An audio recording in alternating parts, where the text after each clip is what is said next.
ஏலே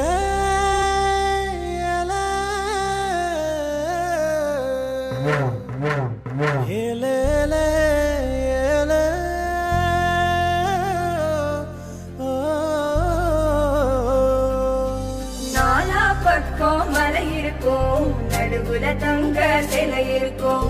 கிழக்கால தேனீடா, மேற்கால குமிழீடா, கம்பராய பெருமாள்